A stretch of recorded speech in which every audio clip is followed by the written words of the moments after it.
पाकिस्तान तहरीक-ए-इंसाफ के 5 अगस्त को एहतजाज की कॉल पर इख्तलाफात, आलिया हमजा की ओहदा छोड़ने की धमकी।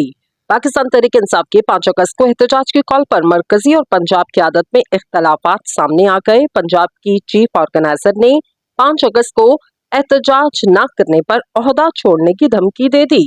न्यूज के मुताबिक पीटीआई के अबूरी चेयरमैन बैरिस्टर गोहर, वज़ीर आला केपी के अली अमीन गंडापुर समेत दीगर मरकजी रहनुमा 90 दिन में फाइनल एहतजाज की कॉल पर कायम। दूसरी जानिब पंजाब की चीफ ऑर्गेनाइजर आलिया हमजा 5 अगस्त को फाइनल कॉल के मौके पर डट गई।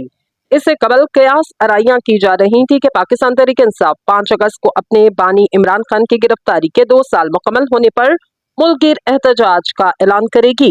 जराये का कहना है कि पीटीआई की मरकजी और पंजाब की क़यादत अपने अपने मौक़िफ़ के साथ आमने सामने आ चुकी। पीटीआई पंजाब की चीफ ऑर्गेनाइजर आलिया हमजा का कहना कि पार्टी को 5 अगस्त के एहतजाज पर कायम रहना चाहिए। पंजाब में वो 5 अगस्त को एहतजाज की कॉल दे सकती। जराये का कहना कि आलिया हमजा ने पंजाब की तंजीम और ओहदेदारों को 5 अगस्त के एहतजाज की तैयारियों के हवाले से हिदायत जारी की। दूसरी जानिब बैरिस्टर गोहर, अली अमीन गंडापुर समेत दीगर रहनुमा 90 दिन में फाइनल कॉल का मौक़िफ़ अपनाते हुए नजर आए। ताहम पंजाब की चीफ ऑर्गेनाइजर ने एहतजाज न करने पर ओहदा छोड़ने की धमकी भी दी। मरकजी क़यादत ने मुकामी ओहदेदारों की ख्वाहिश के मुताबिक एहतजाज में शिरकत की यकीन दहानी करवाई।